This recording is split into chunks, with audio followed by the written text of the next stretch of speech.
extrêmement impatients de pouvoir intervenir. À vous.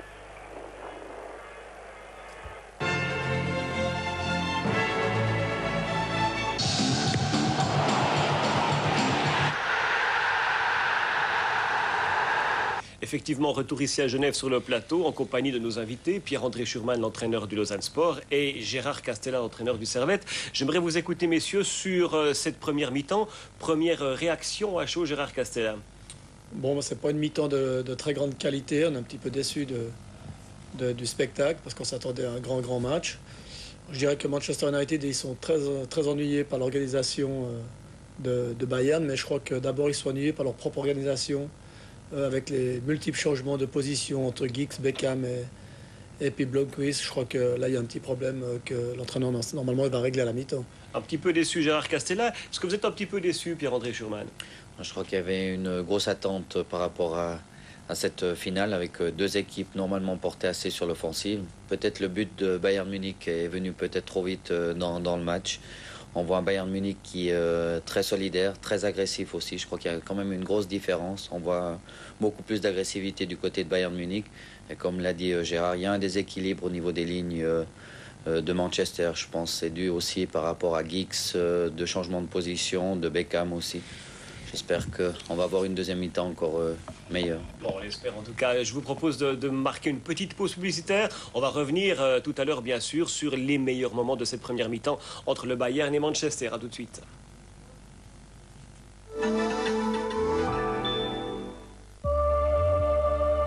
Découvrez aujourd'hui une nouvelle façon d'apprécier l'automobile. La nouvelle gamme Ford Swiss Equip. Dotée d'équipements complets et sans compromis, elle vous fera rentrer dans un monde de raffinement, de confort et de style pour vous rendre la conduite et la vie à bord encore plus agréables. N'attendez pas demain pour découvrir ce que Ford vous offre aujourd'hui. Rendez-vous dès maintenant chez votre concessionnaire.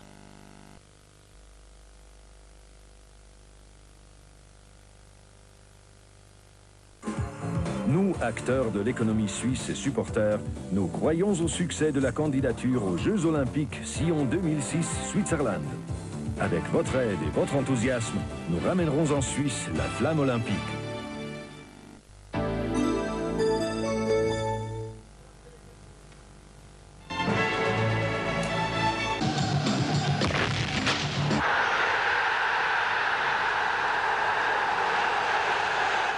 Finale de la Ligue des Champions à la mi-temps, vous le savez assurément, le Bayern de Munich mène 1-0 contre Manchester, but marqué très vite par Basler à la 6e minute. On va revoir avec nos invités, avec Pierre-André Schurman et avec Gérard Castella, on va revoir les meilleurs moments de cette première mi-temps et on va vous écouter, messieurs, avec tout de suite cette première séquence. C'est la faute qui amène le coup franc et le but marqué par le Bayern. Ça décide souvent le sort du match. Alors on en est là pour l'instant après 45 minutes de jeu à Barcelone, au Camp Nou. L'équipe du Bayern mène 1-0, but de Basler, vous l'avez vu. On va marquer une toute petite pause publicitaire avant de retrouver pour la deuxième mi-temps Jean-Jacques Tillman en direct bien évidemment.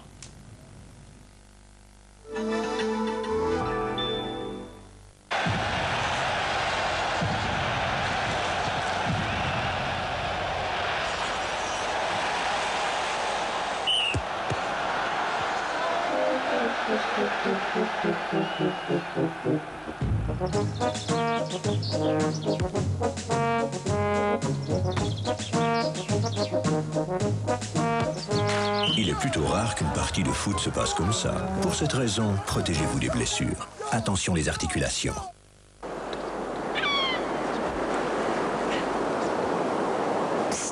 Tout nouveau, Nivea Sunspray. Je m'appelle Xeno Müller. Je suis champion olympique en ski. Performance, endurance et concentration sont ma vie.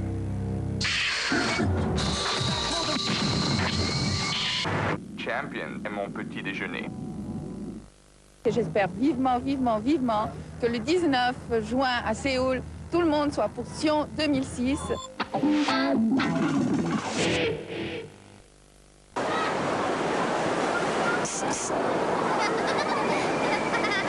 Tout nouveau, Nivea Sunspray.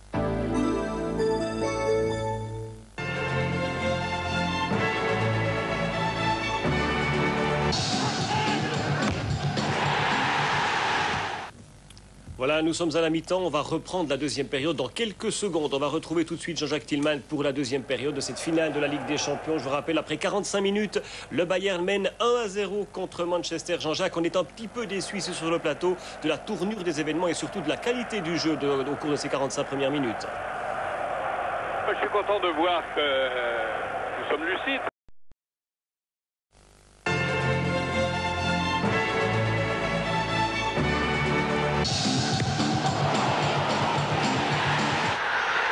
Des émotions, beaucoup d'émotions, effectivement. Une dernière remarque, Gérard Castella. Surtout de la volonté des Anglais. Ils ne sont jamais battus, ils ont été jusqu'au bout de leurs limites. C'est une qualité pourtant très allemande. Oui, mais je crois que les Anglais, ils ne sont pas en retard sur ce point-là aujourd'hui. En tout cas, ils y ont cru jusqu'au bout et ça, c'est vraiment une qualité exceptionnelle. Et je crois que Manchester, ils n'ont rien volé ce soir pour finir. Ils y ont cru jusqu'au bout et puis de l'émotion, vous nous en promettez en tout cas pour les 10 prochains jours, Pierre-André Schurman et Gérard Castella. Qu'est-ce que je vais dire plutôt que vous souhaiter à tous les deux bonne chance et finalement que le meilleur gagne. On espère bien en tout cas que le titre de champion de Suisse reste en Suisse romande, que ce soit à Servette ou à Lausanne, peu importe finalement. En tout cas, je vous souhaite une excellente continuation, bonne chance pour la suite, merci. Bonne fin de soirée à tous et merci pour cette belle soirée de football. Merci. Merci.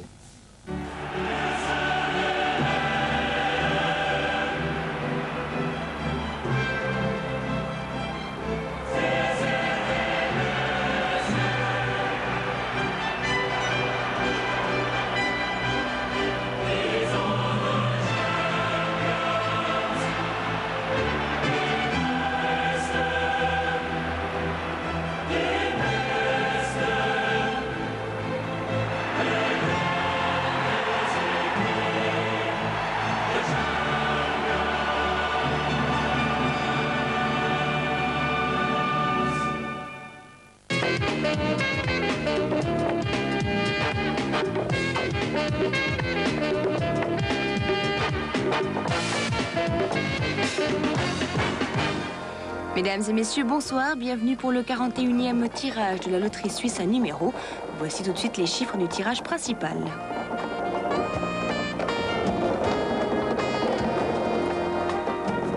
Je vous rappelle que ce tirage a eu lieu en présence d'une personnalité officielle et d'un représentant de la loterie suisse à numéro.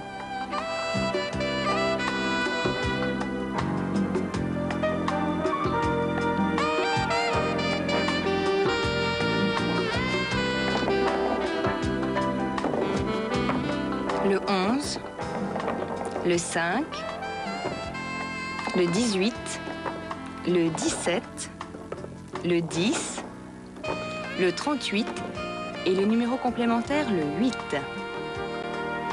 11, 5, 18, 17, 10, 38 et le numéro complémentaire le 8.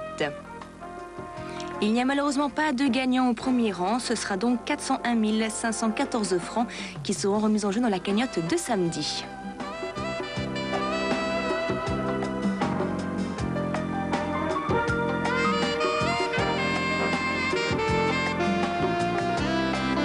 Nous passons maintenant aux chiffres du joker.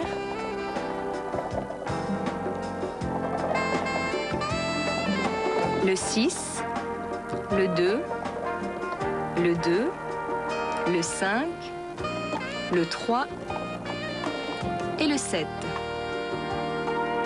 6, 2, 2, 5, 3 et 7. Et là non plus, il n'y a pas de gagnant au premier rang. Ce sera donc cette fois-ci 189 686 francs qui seront remis en jeu dans la cagnotte de samedi.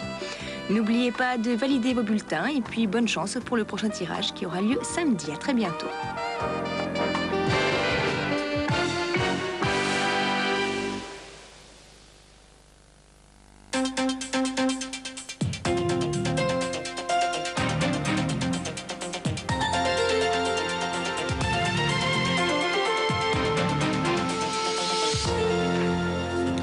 Madame, Monsieur, bonsoir. Bienvenue dans cette édition de Soir dernière. Les titres de l'actualité de ce mercredi.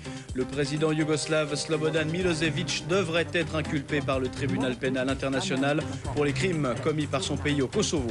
En Suisse, Swisscom lance son offensive sur les prix pour lutter contre la concurrence féroce sur le marché du téléphone mobile. Enfin, c'est une fantastique réussite médicale que célèbre l'hôpital cantonal de Genève. Une quintuple greffe a sauvé la vie d'une patiente. C'est donc une source proche du tribunal pénal international pour l'ex-Yougoslavie qui l'annonce ce soir. Le TPI a prononcé l'inculpation du président Milosevic pour les crimes commis au Kosovo. La même source, qui souhaite rester anonyme, précise qu'un mandat d'arrêt a été délivré à l'encontre du chef de l'État yougoslave. La nouvelle devrait être rendue publique demain vers la mi-journée. Mais à Belgrade, c'est déjà l'inquiétude, comme vient de nous le confirmer par téléphone notre confrère Renaud Girard.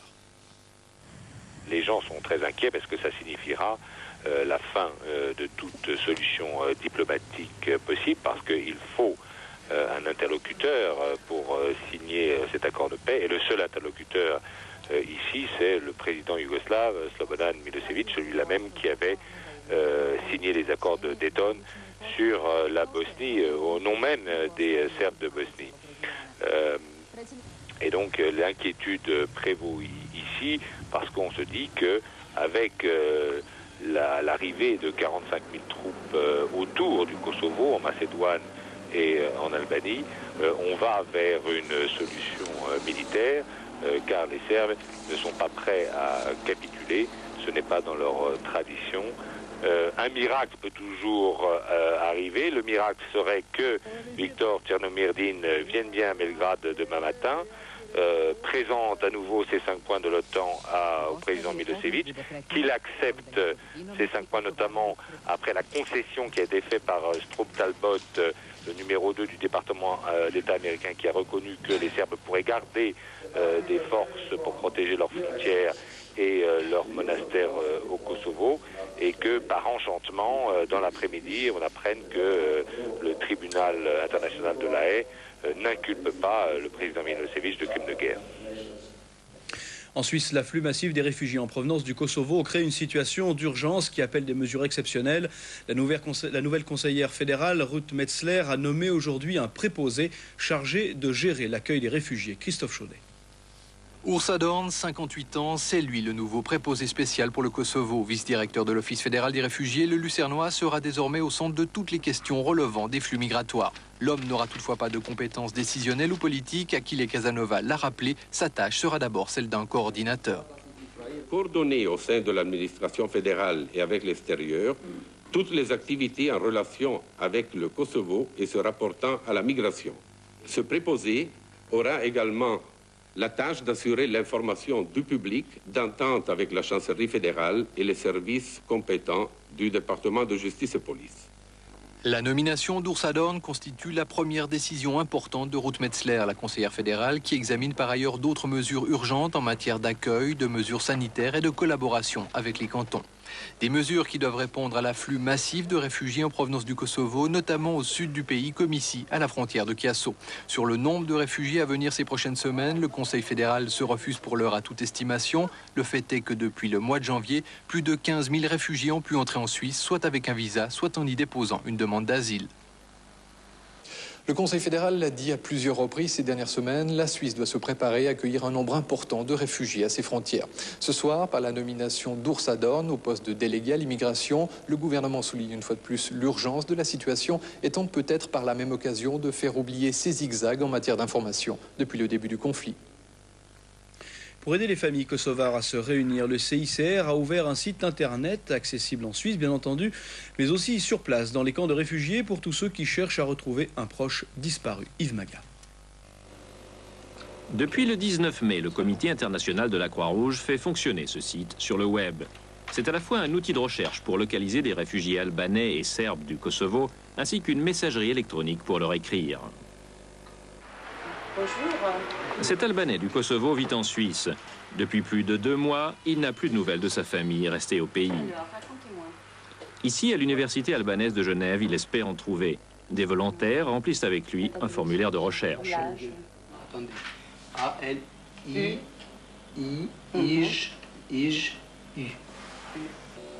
Un assistant social de ce centre procède ensuite à la recherche sur l'Internet. Il consulte tout de suite la liste de la Croix-Rouge. J'ai pas réussi à trouver, donc c'est la famille Alio. J'ai regardé sur le site de la Croix-Rouge. Je vais aller maintenant sur un autre site des Albanais de Macédoine, voir si sa famille se trouve là-bas. Mais l'autre liste ne donne pas de résultat non plus, bien qu'elle contienne plus de 74 000 noms. Elle est alimentée par une organisation privée basée en Macédoine. Il reste encore un espoir, les listes de noms publiées dans des journaux albanais ou celles qui apparaissent en sous-titres lors des bulletins d'information de la télévision albanaise captée par satellite. On la regarde ici religieusement tous les jours. La tâche est immense en raison du nombre de réfugiés qu'on évalue à 800 000 au moins, répartis essentiellement dans les camps d'Albanie et de Macédoine. Le CICR est donc contraint d'installer des postes mobiles d'accès à l'Internet dans les camps de réfugiés. Et puis toujours à l'étranger, la tension est à nouveau extrêmement vive entre l'Inde et le Pakistan. Les deux armées s'affrontent dans le Cachemire. L'intervention aujourd'hui de l'aviation indienne est une nouvelle étape de l'escalade militaire entre les deux pays après plusieurs jours d'affrontements à l'artillerie lourde. Abraham Ziadis revient sur une dispute frontalière qui pourrait causer un nouvel embrasement de la région. Le conflit du Cachemire divise l'Inde et le Pakistan depuis 1947 et a provoqué 2 guerres entre les deux voisins et plus de 25 000 victimes depuis 10 ans. Le 9 mai dernier, New Delhi a envoyé 15 000 soldats dans cette région himalayenne et affirme avoir tué plusieurs centaines de rebelles musulmans. Dans le même temps, 80 000 civils pris en tenaille dans ces violents combats ont dû fuir leur village. La crise du Cachemire semblait se calmer avec la rencontre en début d'année des chefs de gouvernement indiens et pakistanais. Une rencontre qui faisait suite à la crise des essais nucléaires des deux pays rivaux voici un an. Les raids de l'aviation indienne interviennent maintenant en plein vide de pouvoir à New Delhi, où le gouvernement nationaliste hindou a été renversé par le parti du Congrès, qui entend bien revenir au pouvoir en automne. Dans l'immédiat, il semble que ce sont les militaires qui apparaissent en première ligne dans cette vacance du pouvoir politique indien. En Suisse, c'est un combat acharné auquel se livrent les opérateurs du téléphone mobile. La guerre des prix vient de connaître un nouvel épisode avec les dernières offres de Swisscom qui annoncent des baisses de l'ordre de 25%. Les explications de Sophie Lagrange. Dès le 1er juin, les conversations avec un téléphone mobile suisse coûteront 59 centimes la minute au lieu de 79, celles avec un mobile international 49 centimes au lieu de 63. Les prix des conversations avec les autres types d'abonnements mobiles baisseront également. Nous avons toujours dit que quand nous aurions suffisamment de volume et de clients, nous adapterons nos prix. Le téléphone portable est effectivement l'objet d'un véritable boom. Depuis le début de l'année, Swisscom a enregistré 60 000 nouveaux abonnements de mobile par mois et le cap des 2 millions de clients mobiles va être sous peu franchi. En comparaison avec 100 000 clients, Diax, seul concurrent pour l'instant de Swisscom sur le marché de la téléphonie mobile, fait figure de poids léger. Mais selon quels critères les gens font-ils leur choix entre les deux opérateurs ? Swisscom est actuellement le seul opérateur à assurer une couverture presque complète du territoire. Pour beaucoup de clients, c'est un argument décisif. Au Locle, les fonctionnaires étaient en grève aujourd'hui pour protester contre le plan d'austérité du conseil communal, un plan assorti de fortes baisses de salaire. Claudio Personeni était sur place. 200 personnes en colère devant les fenêtres du gouvernement cantonal. Les fonctionnaires localois ne veulent rien savoir du plan d'austérité concocté par leur propre autorité communale. Un plan qui prévoit une diminution de 5% des salaires, une baisse linéaire des subventions et surtout un abandon du statut de la fonction publique localoise. C'est du jamais vu quant à nous en termes de syndicats en Suisse. C'est pour ça qu'on est ici, parce que ce qui est proposé en ville du Locle concerne tous les fonctionnaires du canton, voire ailleurs. Le mouvement avait commencé ce matin au Locle. Les manifestants ont investi l'hôtel communal. C'est dans ces mêmes locaux que le législatif localois devra se prononcer demain soir sur le plan d'austérité. Un plan qui a déjà fait voler en éclats la collégialité de l'exécutif localois. Les arrêtés et le contenu du rapport sont tellement graves s'ils sont appliqués pour le futur de la fonction publique localoise et pour les citoyens localois que je ne pouvais pas cautionner ce rapport. Les manifestants se sont ensuite rendus à la Chaux-de-Fonds puis à la Vue des Alpes avant de descendre sur le château de Neuchâtel. Des manifestants qui ne cachaient pas leur amertume. Il y a une situation très difficile actuellement au Locle. Les industries partent les unes après les autres. Il n'y a pas de travail, il n'y a pas de débouchés. ça devient vraiment très très difficile. Les grévistes ont réclamé une harmonisation fiscale et la mise en place rapide d'une nouvelle péréquation financière intercommunale afin de soulager la situation financière désastreuse de la ville du Locle. En quelques mois, c'est la deuxième fois que les fonctionnaires loclois abandonnent leur travail et descendent dans la rue. Ils pourraient le refaire dès vendredi si leurs revendications ne sont pas entendues par leurs autorités communales demain soir. Autre manifestation à Genève, les employés de British American Tobacco se sont réunis à l'appel des syndicats UNIA et interprofessionnels. Les travailleurs s'inquiètent du projet de délocalisation. Après la fusion entre BAT et Rothmans, la direction du groupe envisage de fermer un des 2 sites de production en Suisse, soit à Genève avec 250 emplois à la clé, soit à Boncourt dans le Jura où travaillent 330 personnes. C'est une nouvelle page de la médecine européenne que vient d'écrire l'hôpital cantonal de Genève. L'équipe du professeur Morel, pratiquée en février dernier, une quintuple greffe d'organes a sauvé la vie d'une femme de 47 ans. Une réussite qui souligne l'absolue nécessité pour la médecine de disposer de suffisamment d'organes pour préserver la vie d'autres patients. C'est un reportage de Romain Jean. Et merci pour tout que vous avez fait pour moi, pour me sortir de là. Hein? Il y avait beaucoup d'émotions ce midi à l'unité de transplantation de l'hôpital de Genève.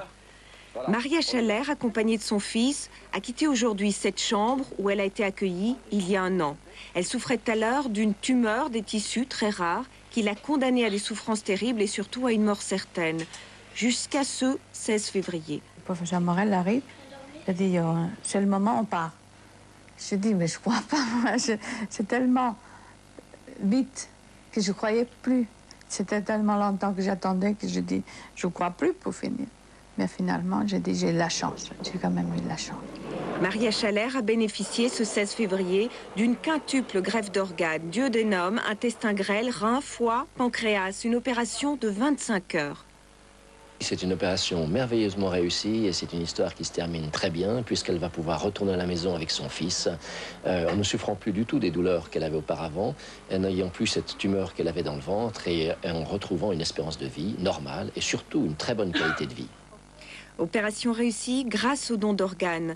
Maria Schaller et son fils aussi auront tout de même attendu 8 longs mois un donneur compatible. Au début, il était très inquiet. Il voulait dormir à côté de moi. C'était très difficile. Aujourd'hui, il est content. Bonjour, docteur. Vous allez bien? Oui, merci. Très bien. Chacun a un destin. Dieu m'a donné la vie, il m'a sauvé. C'est un miracle qu'ils ont fait les médecins. J'aimerais que les gens comprennent qu'il faut donner des organes. Parce qu'une fois qu'on est décédé, on ne peut plus rien faire. J'aimerais que les gens comprennent qu'ils peuvent sauver des vies. On va se dire au revoir. J'aimerais que les gens comprennent ça. Absolument, que les gens y donnent. Au revoir. Au revoir. Et puis encore 2 résultats de sport en tennis. Tout d'abord au 2e tour des internationaux de France, Martina Hingis s'est qualifiée relativement facilement en battant la Française Amélie Mauresmo sur le score de 6-3. 6-3. On voit ici la balle de match. Je fais des matchs, mademoiselle Hingis. 2 manches à 0. 6-3. 6-3. Et puis en football, le match vient de se terminer, mais je vous rappelle le résultat. La finale de la Ligue des Champions a été remportée à la dernière minute par les Anglais de Manchester, longtemps menés 1-0 par le Bayern de Munich. Les Diables Rouges ont inscrit 2 buts dans les tout derniers instants de la rencontre. Manchester réalise ainsi le triplé rêvé, Coupe nationale, Championnat national et Coupe d'Europe.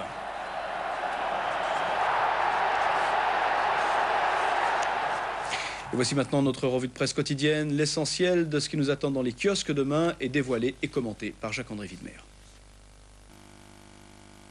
Le matin persifle et signe. Le nouveau centre de tri des colis postaux à Daillan, Colis 2000, avec ses équipements ultramodernes, ne peut s'enivrer de ses propres résultats. Actuellement, 10% seulement des 40 000 paquets quotidiens seraient correctement acheminés. Peut faire mieux. L'AGFI rend hommage au défunt le plus riche de Suisse, Paul Zacher, musicien, chef d'orchestre et figure clé de l'histoire de Roche et de la culture bâloise. Selon Bilans, la fortune de Zacher s'élève entre 25 et 30 milliards de francs. 200 grévistes en colère agitent la une de la Tribune de Genève. À quelques jours de la journée mondiale sans tabac, les ouvriers de la British American Tobacco émettent des volutes et fumerolles. Ils protestent contre le refus du Conseil d'État d'accorder un avantage fiscal à l'entreprise. Les grévistes du Locle descendus jusqu'au château de Neuchâtel font la une de l'Express. Une grande partie de la gauche et des syndicats ont soutenu leur lutte. Le Conseil d'État leur promet une péréquation financière intercommunale. La Liberté de Fribourg, dans son heureuse nouvelle formule graphique, se penche sur la suppression du quart de rente, 500 à 600 francs par mois, accordé à certains invalides. Ce quart de rente, écrit le quotidien roman édité à Fribourg, donne le courage à ces invalides de ne pas se laisser aller et de reprendre un travail. La Gruyère nous révèle des requérants d'asile kosovars au camp de Schmitten en Suisse. Ne vous y fiez pas, ces hommes attablés sont heureux de se rendre utiles. Ils sont occupés à des travaux de remise en état d'un pâturage à la suite des avalanches hivernales. Enfin, l'Hebdo consacre une enquête fouillée sur les mauvaises affaires de Duttweiler, fondateur de la Migros, avec les nazis.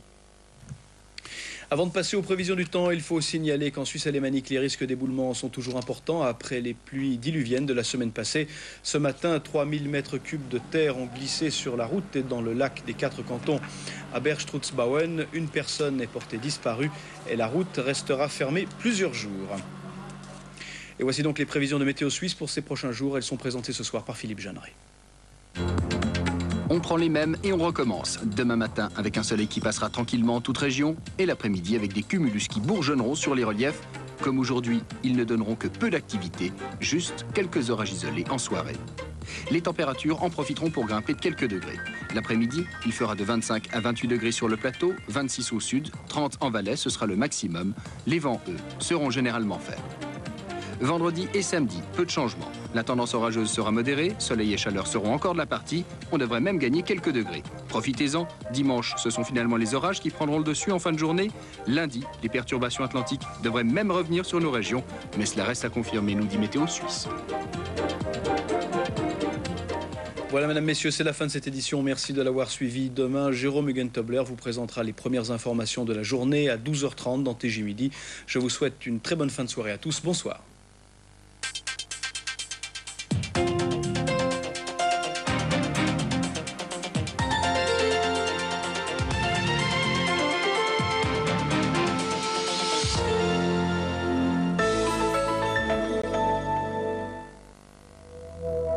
Février 1996.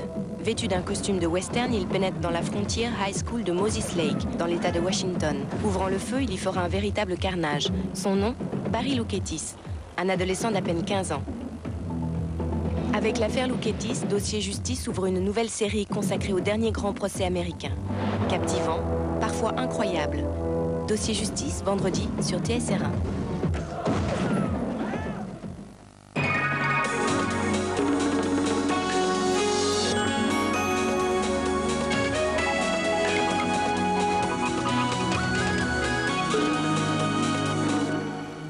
Bonsoir, bonsoir à tous. Bienvenue dans le Rendez-vous Magazine du programme des régions. Un rendez-vous consacré ce soir à la problématique de l'accueil et de l'hébergement des réfugiés kosovars en Suisse, avec un regard croisé entre les cantons de Fribourg et du Jura.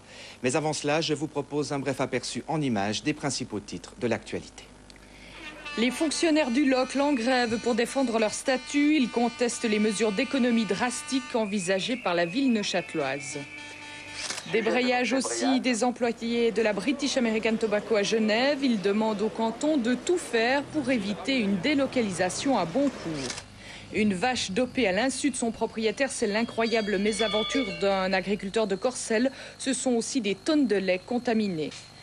À Schmitten, même les fêtes populaires seront dorénavant écologiquement correctes. Fini les couverts en plastique, voici venus les couverts compostables. Le développement de l'actualité romande, je vous le rappelle, c'est dans tout un jour, dans une vingtaine de minutes. Retour tout de suite à la problématique de l'accueil et de l'hébergement des réfugiés kosovars en Suisse. On le rappelle, le contingent spécial accepté par Berne est de 2500, sans compter bien évidemment ceux qui sont déjà là et les dizaines de milliers qui arriveront par leurs propres moyens.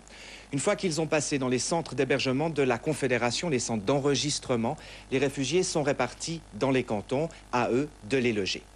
À Fribourg, c'est la Croix-Rouge qui s'occupe de ce travail, un travail difficile car le gouvernement exige une répartition équitable dans les 7 districts du canton. Pour Fribourg Région, Sonia Maté-Ruffner a suivi la Croix-Rouge dans ses démarches. Reportage. Elle veut toujours pas la Croix-Rouge comme locataire. Bon, Très bien, merci. Bonne journée. Au revoir.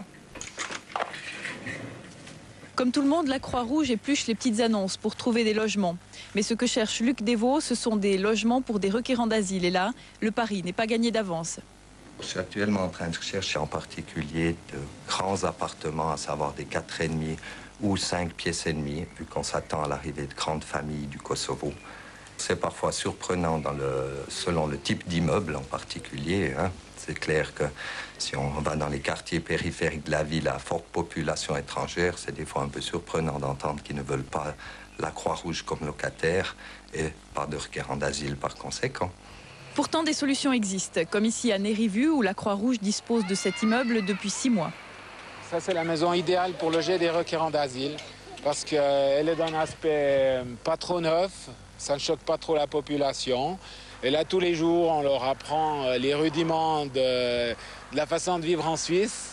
Et après 3 mois ici dans le bâtiment, ils sont prêts pour aller vivre dans des appartements et côtoyer des Suisses. On va discuter de ces Seulement, il faut maintenant faire place aux nouveaux arrivants. Alors écoute, on a une famille de 4 personnes qui sont arrivées à fin décembre. Donc ça fait bientôt 5 mois quand même. Oui. Mais il n'y a pas d'enfants à scolariser. On doit aussi être des hommes d'affaires, puisqu'on doit gérer une affaire et on doit juguler les coûts.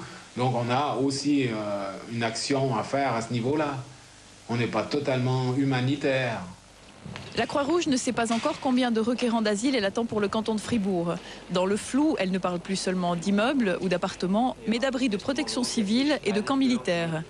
Ce jour-là, le chef de la division des requérants d'asile visite tout d'abord l'abri PC de Guy Fers en compagnie des autorités.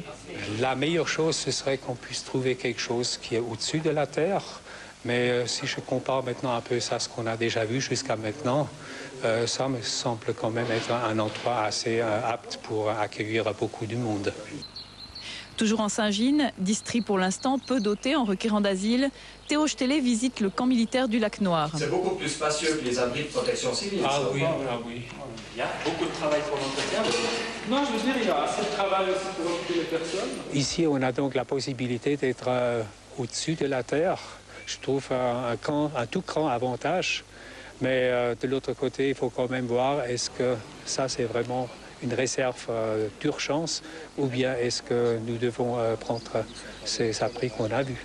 Mais cette solution ne va pas sans poser de problème. Le nombre de places qui est mis à disposition tient compte d'une... Est-ce que des requérants d'asile, surtout quand ils sont traumatisés, est-ce qu'ils peuvent cohabiter avec les militaires? Parce qu'il y a quand même des armes qu'on voit, il y a donc les uniformes.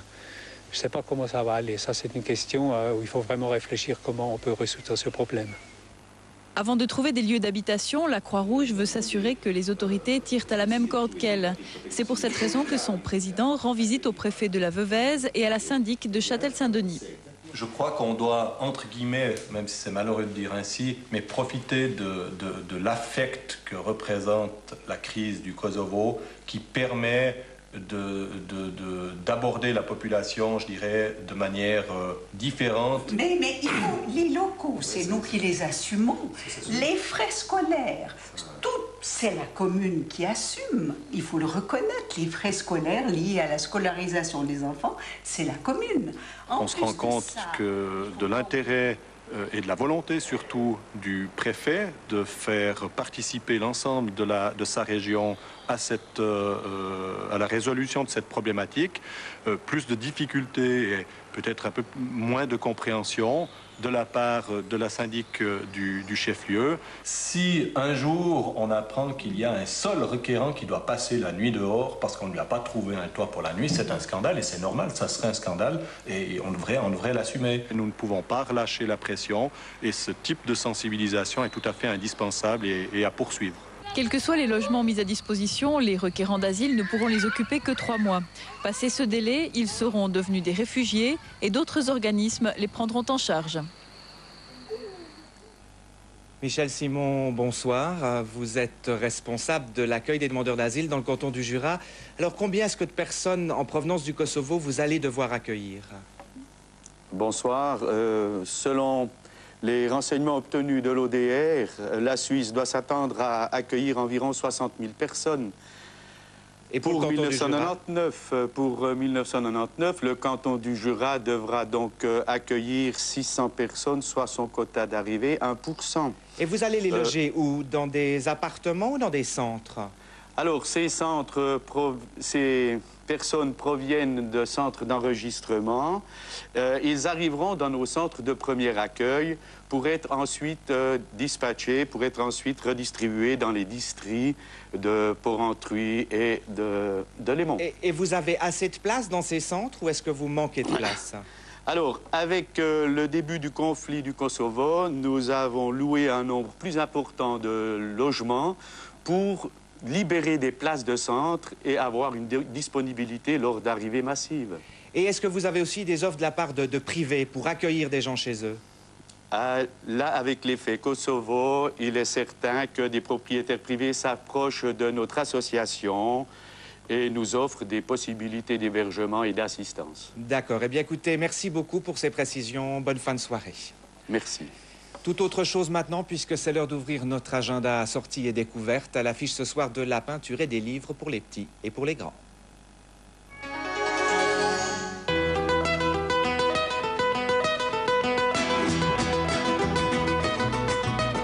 La trentaine de nus qui sont présentés dans les locaux de la Tour Lombarde offrent aux visiteurs la possibilité de sentir le regard très très poétique qui liait le modèle avec le peintre.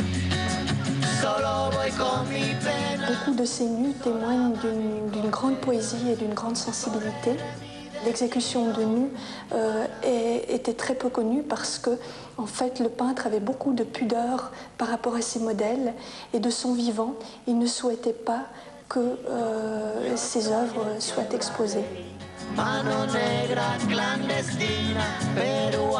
la fin de l'année, une fondation au nom de l'artiste sera probablement créée en Valais.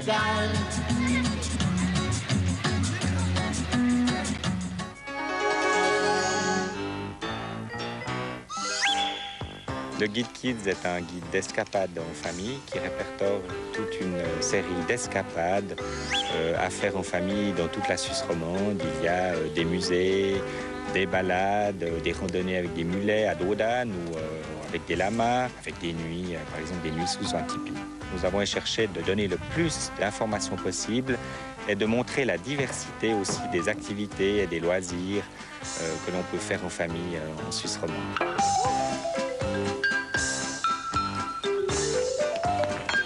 Il y a une seule chose que le guide ne peut pas faire à votre place, c'est de choisir.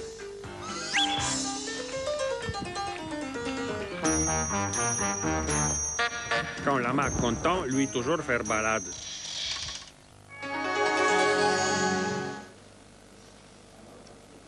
Ce livre, c'est un peu la synthèse de 10 ans, les 10 ans que j'ai passés ici dans ce théâtre. Le théâtre est la chose la plus éphémère du monde, hein. C'est l'affaire d'un soir, ça s'oublie très vite. Eh bien, le livre est là pour laisser une trace. On part toujours avec un petit pincement, on part toujours avec un petit regret. C'est bien, c'est terrible quand vous quittez un endroit que vous êtes content de le quitter. C'est que ça s'est très mal passé, c'est que ça n'allait plus du tout.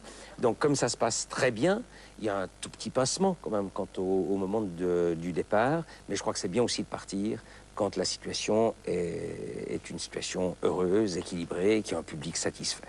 C'est un paradoxe, le metteur en scène. C'est quelqu'un qui profondément ne sait rien faire, il ne sait pas faire de la lumière, il ne sait pas faire du son, il ne sait pas jouer, il ne sait pas écrire les textes. Puis en même temps, il doit savoir un peu tout ça, parce qu'il doit faire la synthèse de ça, un peu à la façon d'un chef d'orchestre.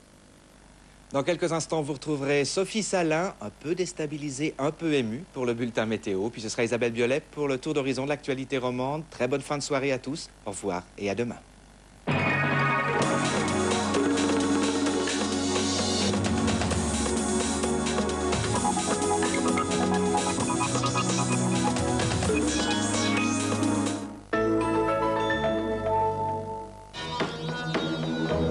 Que dire de Cannes après Cannes? On attendait des films qui emporteraient nos émotions vers d'autres horizons. Mais où se sont envolés Mikhail Koch, Ruiz, Egoyan, Carax, Almodóvar? No es un asunto fácil de contar. Me imagino. Si no, ya me lo habrías contado. No he podido dormir en toda la noche pensando en tu hijo. Recuerdo perfecto. ¿Por qué te cae tan mal Lola? Lola tiene lo peor de un hombre y lo peor de una mujer. Siempre soñé tener un hijo. Ont-ils tenu leurs promesses? Critiques et réalisateurs débattent avec un homme exceptionnel, un invité hors pair qui est à la fois acteur, écrivain, réalisateur et bien plus que cela, Sir Peter Ustinov. À jeudi. Avec le temps, le quotidien complice de Fax Culture.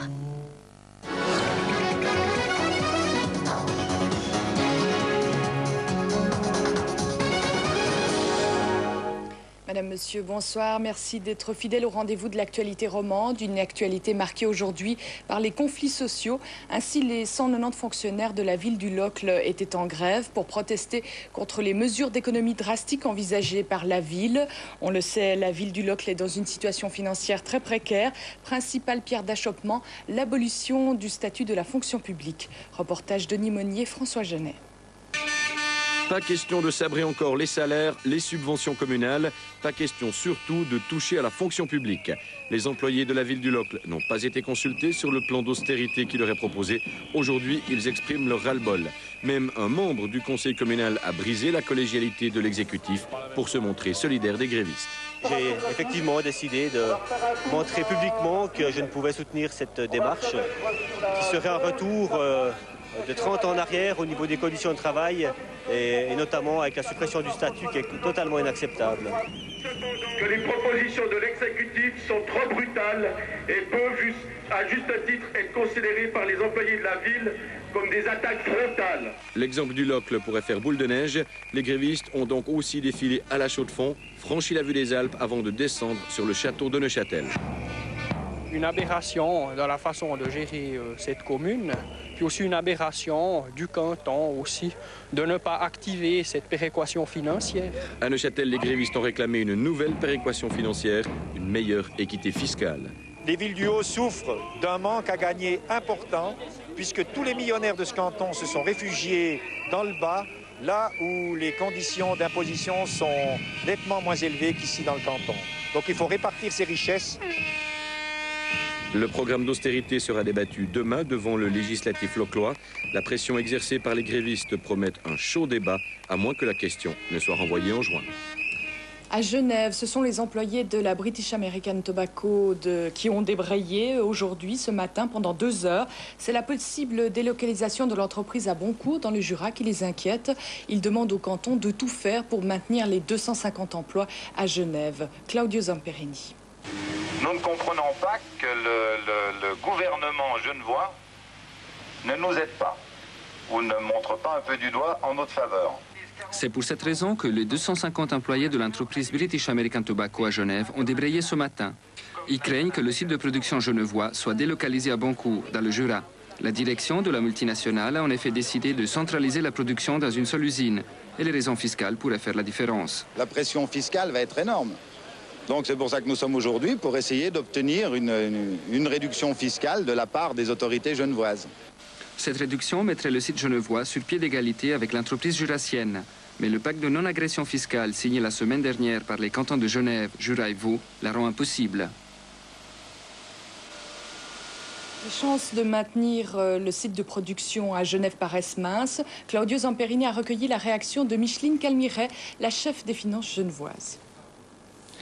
Écoutez, l'idée pour nous, c'est que l'entreprise puisse choisir et que les conditions fiscales qui sont faites dans les 3 cantons soient de portée semblable.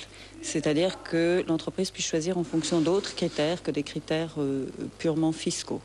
Donc, égalité de traitement, pas de sous-enchères. Ce qui nous anime dans cette affaire, c'est quand même les emplois qui sont en cause, que ce soit dans le canton du Jura, que ce soit dans le canton de Genève. Pour le canton de Vaud, c'est moins évident puisqu'il s'agit de 40 personnes qui pourraient devenir éventuellement des pendulaires ou alors se voir rejoindre par d'autres personnes.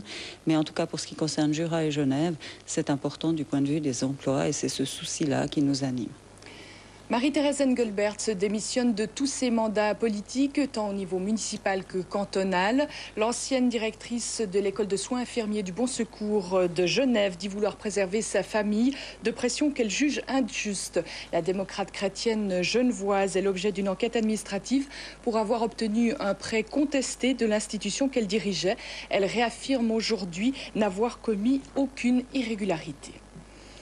Attention au cambriolage. Pour le seul mois d'avril, la police genevoise en a dénombré quelques 443 avec effraction. Un record déjà dépassé pour ce début de mois de mai. Des délits que la police genevoise porte en partie au compte de jeunes gitans installés à la frontière française. Quant à la police fribourgeoise, elle a connu un week-end de Pentecôte particulièrement chargé avec de nombreux vols de voitures et de cambriolages d'entreprises. Donc prudence. Journée décisive pour la table ronde sur les finances cantonales vaudoises. Aujourd'hui à Morges, le gouvernement, les représentants des partis et les partenaires sociaux prenaient connaissance de la synthèse des propositions. Et il semble bien aujourd'hui qu'un consensus soit sur le point d'être trouvé. Johanna Commange. 60 mesures ont été proposées lors de cette avant-dernière séance plénière de la table ronde. Des mesures qui tendent à réduire le déficit cantonal à 212 millions de francs à l'horizon 2002, tout en s'assurant des recettes nouvelles.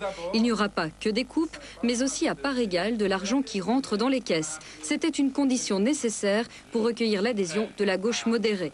En substance, poursuite de la rationalisation de la politique sanitaire du canton, mais sans fermeture d'hôpitaux. Pas d'augmentation d'impôts à l'horizon, sauf si le déficit du canton dépasse 250 millions de francs en l'an 2000.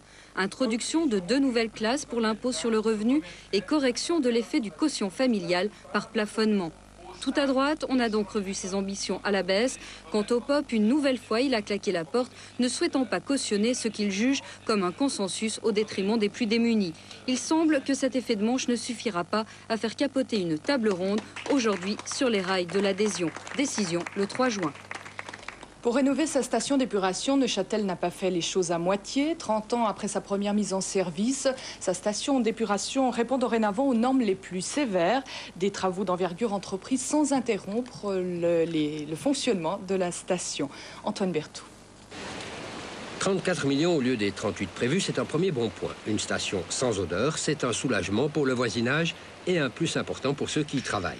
Une station qui produit du méthane qui suffit à ses besoins de chauffage et qui couvre plus de la moitié de ses besoins en énergie, c'est de l'écologie avancée. Une station, enfin, qui rejette au lac une eau encore plus propre, c'est le bonheur. Nous avions des normes qui dataient d'une vingtaine d'années et que nous avons dû, qui ont été rendues plus sévères. Il y a des facteurs de 5, voire à 10 au niveau des concentrations de rejet. Rendre les normes plus sévères, cela implique évidemment des équipements plus coûteux. Mais dans la mesure où l'eau du lac, selon le service cantonal de la protection de l'environnement, et depuis des années, est buvable sans traitement, sauf dans un rayon de quelques centaines de mètres autour des steppes, des normes plus sévères ne sont peut-être pas indispensables. Le lac de Neuchâtel est à même, et le 4 Saint-Blaise-Autrive l'a prouvé, d'absorber une certaine pollution résiduelle.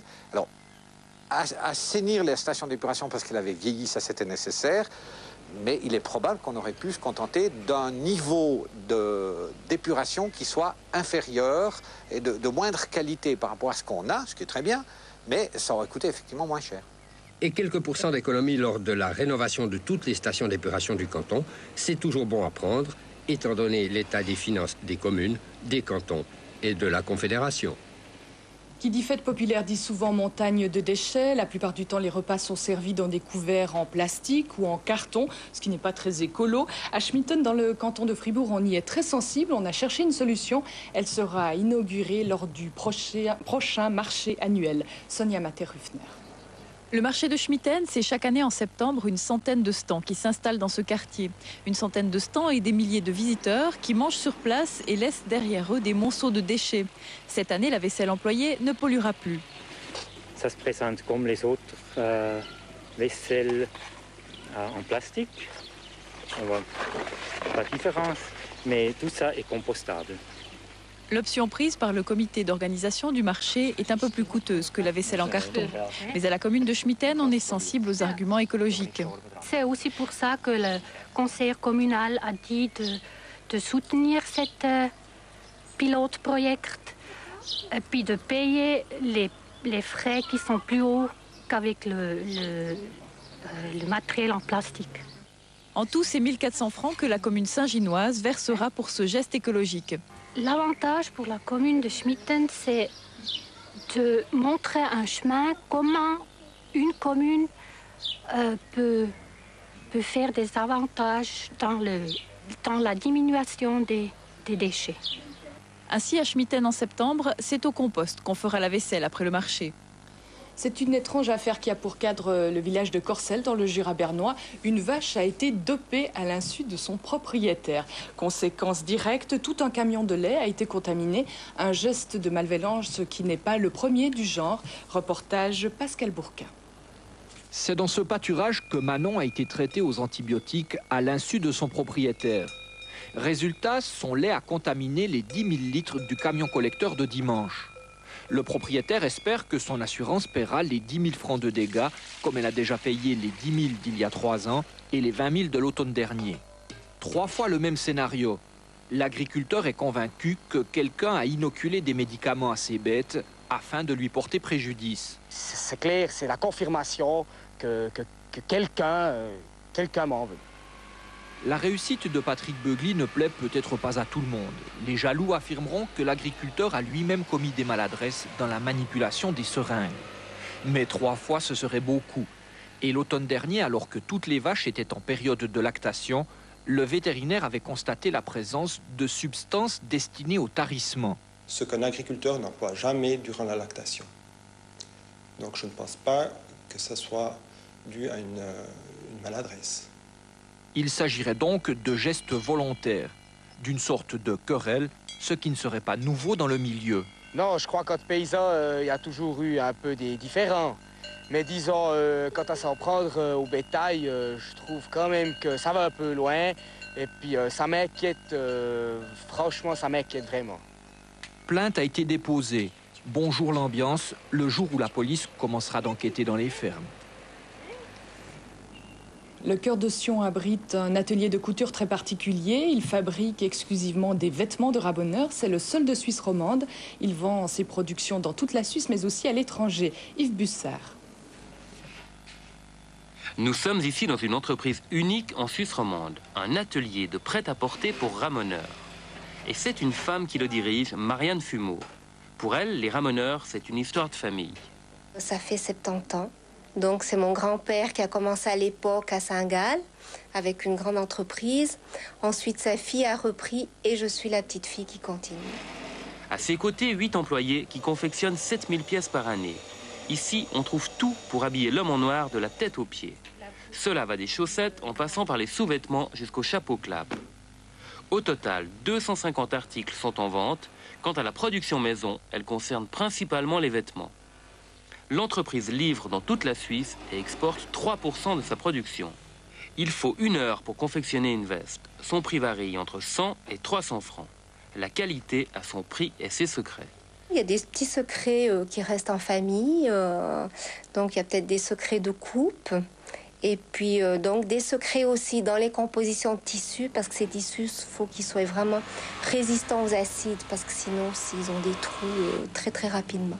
Avec un chiffre d'affaires de 500 000 francs par année, à l'évidence, l'entreprise se porte bien. Le petit homme en noir y est peut-être pour quelque chose. Le ramoneur, ça porte bonheur. C'est sur ce bon présage que s'achève ce journal. Il ne me reste plus qu'à vous souhaiter une très agréable soirée. À demain. Bonsoir.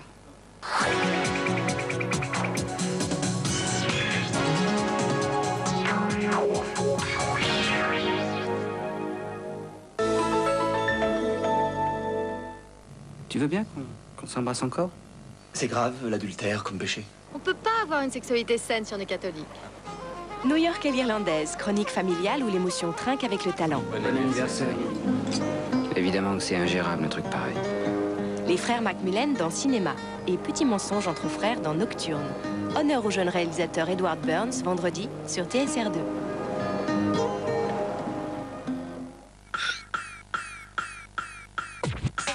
Zigzag Café avec le café Kikudoro.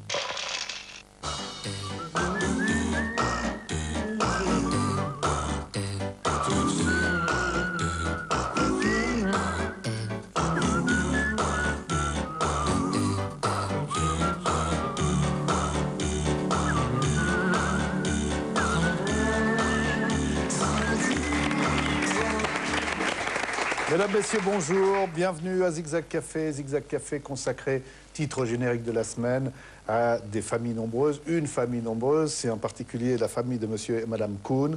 On vous l'a présenté hier. On rappelle très rapidement, Monsieur et Madame Kuhn ont dans leur maison consacré leur vie à des enfants, les enfants d'ailleurs qu'ils ont adoptés, des enfants d'ailleurs de chez nous ou de l'étranger qui connaissent un problème, soit de réinsertion, soit de santé. Enfin, une histoire extraordinaire à certains jours, et la famille a pu compter jusqu'à 17 enfants. On peut même dire d'ailleurs, hein, je crois que près de 200 enfants ont passé chez vous parce que certains ont fait des séjours courts. C'est un peu la raison d'être de l'émission d'aujourd'hui, c'est que parmi les enfants qui se trouvent dans la famille Kuhn, il y en a qui sont là parce qu'il y a une urgence médicale. Ils sont là pour un séjour de courte durée, en général moins d'une année. Mais je crois que vous allez nous les présenter à travers un petit sujet qu'on va voir.